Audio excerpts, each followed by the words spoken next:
ইন্নী জাইলুন feel আরদি খলিফা। মানুষের পরিচয় কি? আল্লাহর বান্দা। আমরা কার বান্দা? আল্লাহর বান্দা। এবং তার পক্ষ থেকে এই পৃথিবীতে আল্লাহর পক্ষ থেকে নিযুক্ত খলিফা। রিপিট আমি বেশি করতে পছন্দ করি না। খলিফার আমি দৃষ্টান্ত দিয়েছিলাম। খলিফা কি? আমরা আমাদের এই পৃথিবীতে আমাদের সমাজে খলিফা তাদেরকে বলি যারা কাপড় সেলাই করে দেয়। তাদেরকে কি বলি? দর্জির দোকানে যে কাজ করে দর্জি খলিফা। কেন খলিফা? সে হলো মানুষের প্রতিনিধি। কি প্রতিনিধি? আপনি 5 গজ একটা কাপড় ক্রয় করার পরে ওই খলিফার কাছে গিয়ে যায় বললেন, আমি এটা পাঞ্জাবি তৈরি করব, পায়জামা তৈরি করব, শার্ট বানাবো, গেঞ্জি বানাবো, ফতোয়া তৈরি করব, যা করব, যেই মডেলের, যে সিস্টেমের, যে এখানে পকেট নিবেন, এই সিস্টেম পদ্ধতি, হাত কোপ হবে না হাত সোজা হবে, হ্যাঁ এখানে আপনার বোতামের উপরে আবার কোলাট হবে কি হবে না, সব সিস্টেম আপনি বাতাই দেন। ওই খলিফা, ওই প্রতিনিধির কাজ হলো আপনি যেভাবে বলেছেন আপনার কাপড়টা ঠিক ওইভাবে তৈরি করে দিয়ে তার মজুরি নেওয়া। এই জন্য উনি হলেন খলিফা। আল্লাহ পাক বলছেন আপনি আমার নিযুক্ত খলিফা। তাহলে এই পৃথিবীতে আল্লাহ পাক রাব্বুল আলামিন এই খলিফার দায়িত্ব দিয়ে আপনার কোথার ধরন কি হবে আল্লাহ পাক রাব্বুল আলামিন এই সিস্টেম বাতাই দিয়েছেন। আপনার কাজের ধরন কেমন হবে, আপনার ব্যবহার কেমন হবে, আপনার পরিবার নীতি কেমন হবে, আপনার সমাজনীতি কেমন হবে, আপনার অর্থনীতি কেমন হবে, আপনার রাজনীতি কেমন হবে, আপনার আন্তর্জাতিক নীতি কেমন হবে, সবকিছুই আল্লাহ তার খলিফাকে, তার প্রতিনিধিকে, তার বান্দাকে জানাই দিয়েছেন কিনা। এখন আপনি যে খলিফাকে এত দামি 500 গজের কাপড়টা এনে তার হাতে তুলে দিয়ে কি পদ্ধতিতে, কি আঙ্গিকে, কি সিস্টেমে আপনি কেমন মডেলের কাপড়টা নেবেন এইটা সুন্দর করে বলার পরও সে যদি তার ব্যক্তিগত মত দিয়ে, তার ব্যক্তিগত চিন্তা ফিকির দিয়ে, তার ব্যক্তিগত প্রচেষ্টায়, তার ব্যক্তিগত নিয়মে, তার ব্যক্তিগত আইন কানুনে আলাদা মডেলে একটা পোশাক আপনাকে তৈরি করে দেয়, ও যদি মনে করে যে এই যে আমাকে ভালো লাগছে এই জন্য আমি আপনাকে এই ধরনের মডেলের পোশাক তৈরি করে দিলাম, আপনি আমি কি তা গ্রহণ করতে চাইবো? কি বলবো, বেটা আমি যেই নিয়ম বাতাই দিয়েছি, যেই সিস্টেম বাতাই দিয়েছি, যেই পদ্ধতি বাতাই দিয়েছি, তোমার কাজ হলো ওই সিস্টেম আর পদ্ধতি দিয়েই আমাকে পোশাকটা তৈরি করে দেওয়া। তোমাকে আলাদা সিস্টেম আর পদ্ধতি বানার হুকুম কে দিল? ঠিক কিনা? আমার কাপড় আমার ফেরত দিয়ে দেয়, জরিমানা সহ দেয়। এখন ওই বাজার, ঠাকুরাইন বাজারের সব লোককে বিচারক করে যদি আমরা ওর কাছে যাইয়া বিচার করি, বিচারে ও হারবে কি হারবে না? নিঃসন্দেহে সে, তাকে জরিমানা ধার্য করলে এটা পরিশোধ করতেও তিনি বাধ্য। আল্লাহ পাক রাব্বুল আলামিন বলছেন, বান্দা তোমার চিরন্তন পরিচয় হলো তুমি আমার বান্দা, আমার পক্ষ থেকে তুমি আমার গোলাম। আল্লাহ হলো গোলাম, গোলামি করতে হবে আল্লাহ পাকের, আমরা গোলাম আল্লাহ। এখন আপনি এই প্রতিনিধিত্বের, এই খলিফার দায়িত্ব পালন করতে আপনার ব্যক্তিগত চিন্তা দিয়ে, ব্যক্তিগত প্রচেষ্টায়, ব্যক্তিগত নিয়মে, ব্যক্তিগত আইন কানুনে, ব্যক্তিগত বুদ্ধিতে যদি জীবনের কোনো একটা অঙ্গ পরিচালনা করে আপনি মনে করেন, আমি মনে করি যে এইটা ভালো পদ্ধতি, এটা ভালো সিস্টেম, এটা ভালো নিয়ম, এটা ভালো কানুন, এই জন্য এইভাবে জীবন পরিচালনা করেছি, আল্লাহ যদি কিয়ামতের ময়দানে বলে আমার নিয়মের চেয়ে তুমি একটা ভালো নিয়ম তৈরি করলে, মনে করলে আমার দেয়া পদ্ধতিটা তোমার পছন্দ হলো না, আমার দেয়া আইন তোমার পছন্দ হলো না, আমার দেয়া নিয়ম নীতি তোমার পছন্দ হলো না, আমার দেয়া কানুন তোমার পছন্দ হইল না, তুমি আলাদা বানাইলে কেন, এর জবাব দাও। তাহলে হাসরের ময়দানে আমার আপনার বিচার হবে কি হবে না? ওই বিচারে শাস্তির সম্মুখীন হব কি হব না? সেই শাস্তিটা হবে জাহান্নাম, দোজখ এবং সর্বনিকৃষ্ট। তাহলে খলিফার কাজ হলো কি? প্রতিনিধিত্ব করা। খলিফার কাজ কি? বিবেকটা খোলাই, খোলার পরে আমার জীবন পরিচালনায় প্রত্যেকটা কাজ সেই প্রতিনিধিত্বের ভিত্তিতে, খলিফার ভিত্তিতে হচ্ছে কিনা। না যদি হয়ে থাকে স্বর্ণ অক্ষরে আজকে লিখে রাখেন, যদি না হয়ে থাকে স্বর্ণ অক্ষরে লিখে থাকেন, আপনাকে আমাকে কঠিন শাস্তির সম্মুখীন হতে হবে। আমার জীবনের কথা, আমার পরিচালনা, আমার পরিবার পরিচালনা, আমার আত্মীয়তা, আমার লেন, আমার দেন, আমার ব্যবসা, আমার বাণিজ্য, আমার রাজনীতি, আমার সন্ধিনীতি, আমার বন্দিনীতি, আমার রাজনীতি, আমার সবকিছু চলবে কার দেয়া পদ্ধতিতে? যদি কোনোটা না হয় তখনই আমি মুনাফিক, তখনই আমি ওয়াদাল্লাহুল মুনাফিকিনা ওয়াল মুনাফিকাতি ওয়াল কুফারা নারা জাহান্নাম। সবচাইতে নিকৃষ্ট স্তরে আমাকে যেতে হবে। এটা আল্লাহর ওয়াদা, এটা আল্লাহর দলিল, এটা আল্লাহর ফয়সালা, এটা আল্লাহর ডিগ্রি, এটা আল্লাহর আইন। আমার বন্ধুগণ,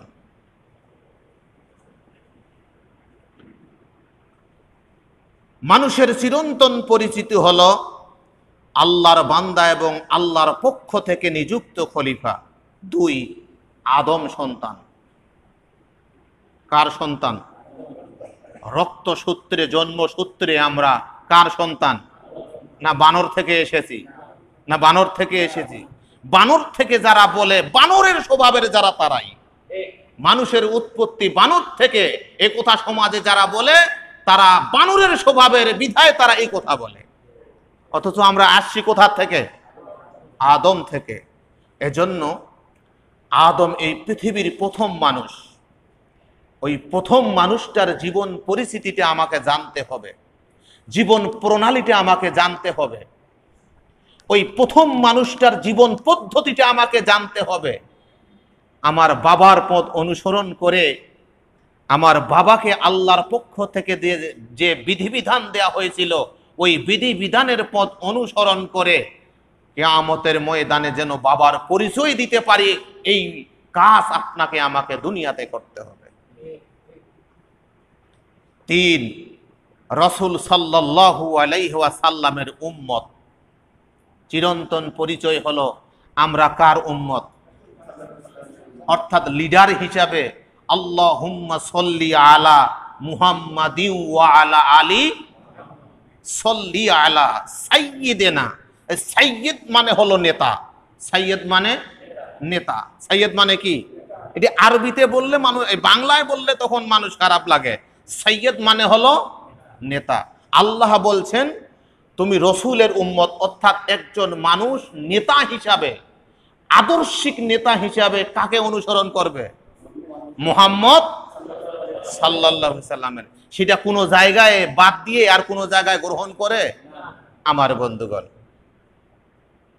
এই জুমার নামাজ আদায় করব, তাকবীরে তাহরিমা থেকে নিয়ে সালাম ফিরার আগ পর্যন্ত কোন নেতার অনুসরণে? মুহাম্মদ। কারণ এই নামাজের সিস্টেম পদ্ধতি বাস্তব উনি এই পৃথিবীতে দেখাই দিয়েছেন হযরত মুহাম্মদ। তাকবীরে তাহরিমা আদায় করার বাধার পরে ইমাম সাহেব যদি 5 মিনিট ধরে কোনো সূরা উচ্চ আওয়াজে না তেলাওয়াত করে, মুসল্লিদের পক্ষ থেকে লোকমা আসবে কিনা? কি লোকমা আসবে? না 1 নম্বর অপশন কি? আমি তো বলছি ঠাকুরেন তাই চলবে নাকি? না চলছে না? চলছে না। ভুল কমে হয়, ভুল হওয়াটাই স্বাভাবিক। ইমাম সাহেব যখন নামাজে যাবে মাঝে মধ্যে ভুল হওয়াটাই স্বাভাবিক, হতে পারে। এই জন্য ফির অনেক মুসল্লি বলে দে নামাজ পড়ে খালি ইমামের খালি ভুল হয়, বালি ভুল হয়। আরে ভুল হবে না। 6000 টাকা যদি বেতন হয় মাথায় টেনশন থাকবে না? এটা তো থাকবেই। খরচ করবো কেন করি, এখনো 6 তারিখ হচ্ছে, টাকা দেয় না, টাকা দেয় না। আরো আনুষঙ্গিকতা একটু মজা করার জন্য বললাম। আসলে ভুল হওয়াটাই মানুষের ভিতরে যত সমস্যা দুনিয়াতে, যত টেনশন, যত ভেজাল, ভুল হওয়াটাই স্বাভাবিক। যখন হবে তখন কি বলবো? এটা 1 নম্বর অপশন ইসলামে। আল্লাহু আকবার কেন যেন চালু হয়েছে আমরা জানি না, আমিও জানি না যে আমাদের সমাজে সুবহানাল্লাহ বললে অনেক ইমামও ওইটা ওই লোকমা গ্রহণ করবে না। গ্রহণ করবে না? গ্রহণ করবে না। এখন কথা হলো, আমি তেলাওয়াত করতেছি না, আপনি লোকমা দিলেন সুবহানাল্লাহ, আল্লাহু আকবার, তার মানে কি হুজুর নিঃসন্দেহে আপনার কিছু ভুল হচ্ছে, কোনো এক জায়গায় ভুল হচ্ছে। গত ঈদের নামাজে আমাদের ঈদগাহে ইমাম সাহেব এক তাকবীর দেওয়ার পরে ছানা পড়তে হয়। কি পড়তে হয়? ছানা পড়তে হয়। আর আমি ওই ঈদগাহের প্রধান মুকাব্বির আর 3 জন ইমামের একজন ইমাম, অর্থাৎ সহযোগী ইমাম রাখছে। খুব সিস্টেম ভালো আর কি। বিশাল জামাত তো 56 পর্যন্ত কাতারের মুকাব্বির হয়। 56 নম্বর কাতারের মুকাব্বির অমুক মাওলানা অমুক অমুক মসজিদের খতিব ইমাম। ওখান থেকে চলে আসার পরও এখনো আমি ওই জামাতের প্রধান মুকাব্বির, অর্থাৎ আমার গলার আওয়াজটা ভালো। মাইক যদি না হয়, ইমামের পরে গোটা মাঠ সার্ভিস দেওয়ার মতো গলা আল্লাহ আমাকে দিয়েছে। তো উনি তাকবীরে তাহারিমা বাঁধার পরে ছানা বলছে। ছানা শেষ করার পরে তেলাওয়াতে সরাসরি চলে গেছে। ছানা শেষ হওয়ার পরে কি করতে হবে? অতিরিক্ত কয় তাকবীর দিতে হবে? 3 তাকবীর, অতিরিক্ত 3 তাকবীর দিতে হবে। এখন আমি প্রথমে বলছি সুবহানাল্লাহ, গ্রহণ করলে না। তখন পরবর্তীতে 3 বার বলতেছে আল্লাহু আকবার, আল্লাহু আকবার, জোরে জোরে। ইতিমধ্যে সূরা ফাতিহার শেষের দিকে চলে গেছে। তো মুসল্লিরা বলা বলি করতেছে যে এই ঈদগাহর ইতিহাসে প্রথম ভুল। সেটা মন খারাপ করা যাবে না, এটা স্বাভাবিক, হতেই পারে, ভুল হবে। এই জন্য তো সংশোধনের ব্যবস্থা মুহাম্মদ সাল্লাল্লাহু আলাইহি সাল্লাম শিখাই দিয়েছেন। সুবহানাল্লাহ। প্রিয় বন্ধুগণ, যেই কথা বলতেছি, তাহলে আপনার নামাজের লিডার আমি মসজিদে এতটুকুন ভুল, চুপ থাকতেছি, আমি তেলাওয়াত করতেছি, কিন্তু সেটা শো আওয়াজে নয় হুজুর, শো আওয়াজে নয়। এত মুসল্লি সবাই যদি আপনারা লোকমা দেন, সংশোধন দেন, তাহলে সমাজের যে লিডার সে যদি ভুল করে, লোকমা দেওয়ার দরকার আছে না নাই? দেওয়ার আছে, দরকার আছে না নাই? আছে। কিন্তু দেই, এইটা লোকমা দেওয়ার মাস। কি দেওয়ার মাস? কি আরবিতে এটা কি মাস? মুহররম। লোকমা দেওয়ার মাস কিনা? মারাত্মক 3টা শিক্ষা মুহররমের আছে। সেখানে হলো মুমিন তারা যাদের দিলের ভিতরে কোনো ভয় থাকবে না। যার দিলের ভিতরে ভয় থাকবে সেই দিলে ঈমান থাকবে না। আর যেখানে ঈমান থাকবে সেখানে পৃথিবীর কোনো রক্তচক্ষুর ভয় থাকবে না। এই ঈমানের বলে এই শিক্ষায় যখন কোনো মুসলমান জাতি শিক্ষায়িত হবে, দিলটাকে তৈরি করবে, আল্লাহর কসম ওই সমাজের মুসলমানরা পৃথিবীর ইতিহাসে সবচাইতে সুখ আর শান্তিতে বসবাস করবে। হুসাইন আলাইহিস সালাতু ওয়াস সালাম কোন ভয় ছিল? এই দিলটার ভিতরে 2টা ভয় যদি আপনি স্থান দিতে পারেন, তাহলে সফল আপনি। এক, ভয় সবসময় থাকবে আল্লাহর। কার ভয় থাকবে? আরেকটা হলো দোজখের, আমি দোজখী হব নাকি, আমি দোজখী হব নাকি। এই 2টা ভয় যদি কোনো মানুষ সেট করতে পারে, ফিট করতে পারে, সেটিং করতে পারে, আপনি আজকে এটাও স্বর্ণাক্ষরে লেখেন, ওই মানুষটা বিনা হিসাবে জান্নাতে যাবে, দুনিয়ার সমস্ত সুখ আল্লাহ তাকে দান করবেন। এটা আশুরার অন্যতম একটা শিক্ষা। এই দিলের ভিতরে পৃথিবীর কোন মানুষের রক্তচক্ষু, রক্ত রাঙ্গানিকে তার দিলের ভিতরে ভয় থাকবে না। জেল হবে, জুলুম হবে, ফাঁসি হবে, এই ভয় যদি আপনার ভিতরে থাকে, ওই দিলের ভিতরে ঈমান থাকবে না। এই সংখ্যায় সংখ্যায়িত লোক বেশি, যাদের দিলের ভেতরে জেলের ভয় বেশি, জুলুমের ভয় বেশি, মামলার ভয় বেশি, হামলার ভয় বেশি, ফাঁসির কাস্টে ঝুলার ভয় বেশি, জীবন দেওয়ার ভয় বেশি। বিধায় কোরআনের সেই সুন্দর সোনালী সমাজ আজকে মুসলমান হওয়ার পরও আমরা আমাদের চোখে দেখতে পাইতেছি না। এটা ভয় বেশি। এই ভয় যখন দূরে চলে যাবে, তখন ঈমানের পরিপূর্ণতা দিলের ভিতরে তৈরি হবে। যখন দিলের ভিতরে ওই ঈমানের পরিপূর্ণতা তৈরি হবে, তখন মনে করবেন আপনি একজন জান্নাতি হয়ে গেছেন। নামাজ আর দোয়া দিয়ে, জিকির আজগার আর তাসবিহ তাহলিল দিয়ে যদি মানুষ জান্নাতি হইতো, পরিপূর্ণ ঈমানদার হইতো, রসুলের মতো মানুষ নামাজের একাগ্রচিত্ত আর পৃথিবীতে অন্য একজন মানুষ আছে? খুশুর সহিত নামাজ আদায়কারী রসুলের মতো আরেকজন আছে? আমি গত জুমা যেখানে পড়েছিলাম, জুমার নামাজের পরে একটু দোয়াটা বড় হয়ে গেছে নাকি তাদের দৃষ্টিকোণ থেকে। 3 জন মুসল্লি 3 দিন শিকদার হাটে বলল দি সব ঠিক আছে হুজুর, প্রাণটা জুড়ে গেছে, মুনাজাতটা একটু বেশি হয়ে গেছে, মুনাজাতটা একটু বড় হয়ে গেছে, বেশি সময় হয়ে গেছে। তাদেরকে ডেকে ডেকে নিয়ে বললাম চলেন চা খাই। যাইয়া বললাম শোনেন, দোজখে যদি যাই, আল্লাহ না করুক, আমি বলেছিলাম 7টা স্বতন্ত্র ঘটিকা আছে, স্থান আছে, জায়গা আছে দোজখের মধ্যে। দোজখ কয়টা? একটা। আর দরজা 7টা। ওই 7টা দরজার ভিতরে ঢুকে আবার স্বতন্ত্র শাস্তির জায়গাও আছে 7টা। তার ভিতরে অন্যতম একটার নাম হলো গই। আরবিতে কি? গই। ঐতিহাসিক তাফসির কারকগণ বলেন, এই শাস্তির মধ্যে কেউ যদি পড়ে তাহলে এখান থেকে মুক্ত হওয়ার জন্য দৈনিক 400 বার আল্লাহর কাছে হাত তুলে ফরিয়াদ করবে। কতবার? দৈনিক, অর্থাৎ 1000 ঘন্টায় একদিন। 1000 ঘন্টায় একদিন।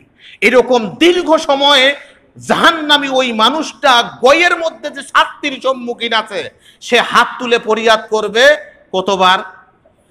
400 বার হাত তুলে, ঘন্টার পর ঘন্টা, সময়ের পর সময় অতিবাহিত হবে।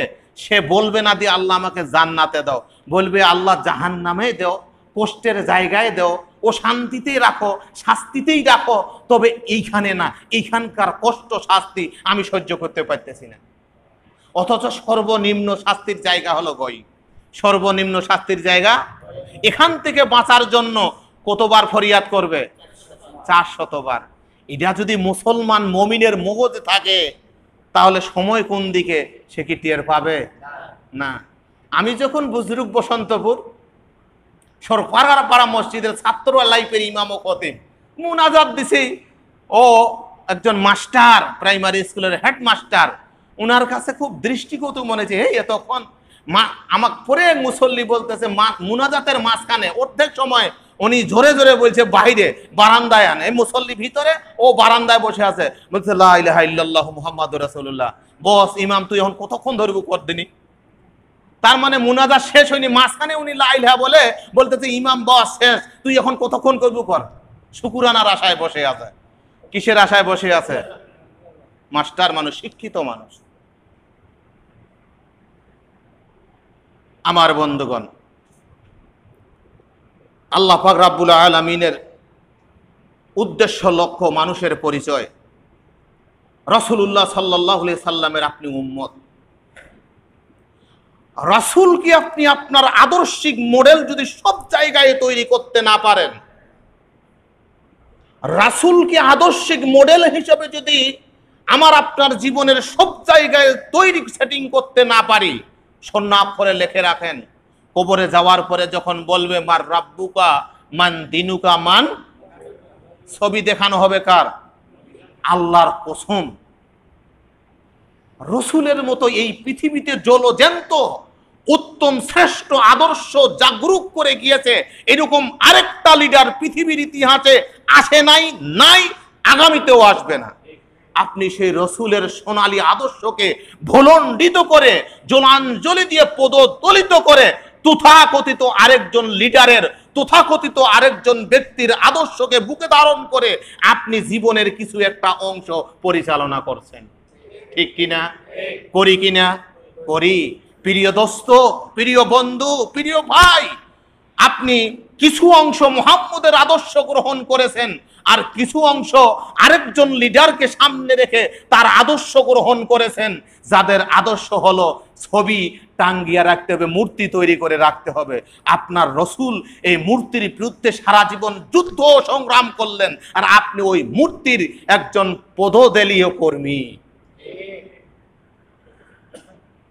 আল্লাহর কসম, ওয়াল্লাহে, ছোট এই গুনাহগার গোনা আপনাকে কথা বলল, আপনার কবরে মুহাম্মাদুর রাসূলুল্লাহ এই নামটা উচ্চারণ আসবে না, আসবে না এবং আসবে না।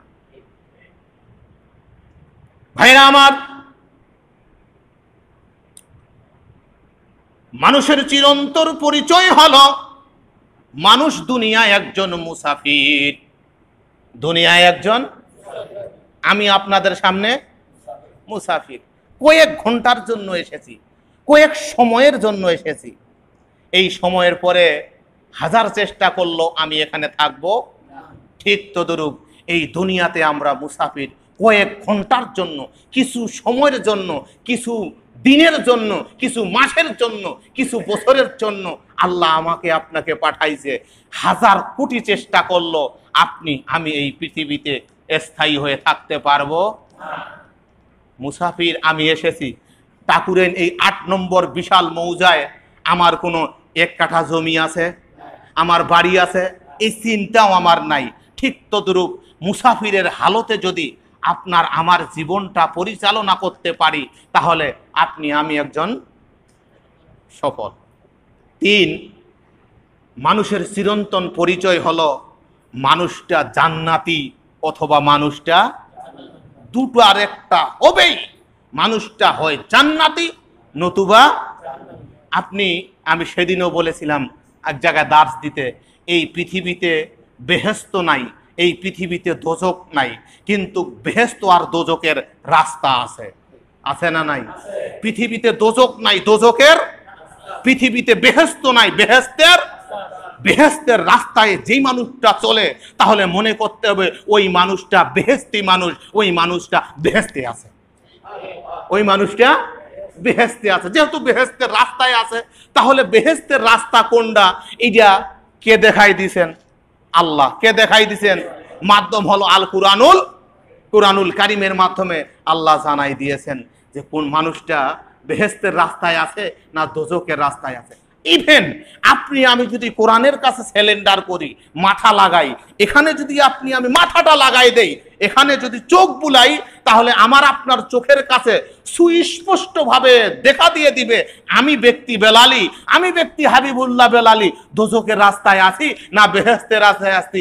এই রেজাল্ট, এই রিপোর্ট সাপ্লাই দিবে আল কুরআনুল। এটা এমন একটা মেশিন। আমার আজকে যে বিষয়টা তোলার দরকার, সময়টা বড় কঠিন। ভাইরা আমার, আপনি আমি যদি মনে করি উচ্চতার দিক থেকে মানুষ কি সবচাইতে বড়? না। উচ্চতার দিকে দেখেন আপনি কত বড় বড় গাছ আছে, কত প্রাণী আছে এই পৃথিবীতে। মানুষের চাইতে উচ্চতা কোনো প্রাণী আরো আছে কিনা? আপনি যদি বলেন সৌন্দর্যের দিক থেকে মানুষ উপরে, তা কি উপরে? সৌন্দর্যের আরো কত প্রাণী আল্লাহ এই পৃথিবীতে সৃষ্টি করেছে। অনুবীক্ষণ যন্ত্র যখন সাগরের নিচে দেখাচ্ছে, জীবনে যে যন্ত্র দেখি নাই, এত সুন্দর সুন্দর যন্ত্র পানির নিচে আছে না নাই? আপনি যদি বলেন শক্তিতে মানুষ কি ঊর্ধ্বে? না, শক্তিতেও মানুষ ঊর্ধ্বে। মানুষের চাইতে শক্তিশালী প্রাণী এই পৃথিবীতে আছে কিনা? আমার তো মনে হয় একটা বাঘের সাথে 4টা মানুষ হাত দিয়ে পারবে না। পারবে নাকি? কত প্রাণী, হাতির কত শক্তি। তাহলে আমি বললাম বিজ্ঞানের থিসিস এবং গবেষণা হলো বর্তমান পৃথিবীতে 84 লক্ষ প্রাণীর অস্তিত্ব। তাহলে এই 84 লক্ষ প্রাণীর মধ্য থেকে মানুষ, আপনার মর্যাদা, আপনার সম্মানটা তখন বৃদ্ধি পাবে যখন আমার আপনার ভিতরে ঈমান এবং আমল এসে জায়গা করে নিবে। ঈমান এবং আমলে যখন এই প্রাণটা জায়গা করে নিবে, তখন আপনার আমার মর্যাদা ওই সমস্ত প্রাণীর চাইতেও বেশি। আল্লাহ সুবহানাহু ওয়া তাআলা, আমরা ধারাবাহিকভাবে যে মানুষ নিজের বিরুদ্ধে এটা ফুটেই তোলার চেষ্টা করতেছি। সংক্ষিপ্ত আজকের এই পরিসরের কথাগুলি মগজ দিয়ে অনুধাবন করে, বিচার বিশ্লেষণ করে, আগামী দিনের করণীয় নির্ধারণ করে আসুন আমরা আমাদের পা বাড়াই, আমাদের পাথেও তৈরি করে নেই। আল্লাহ সুবহানাহু ওয়া তাআলা আমাদের সকলকে কবুল করুক।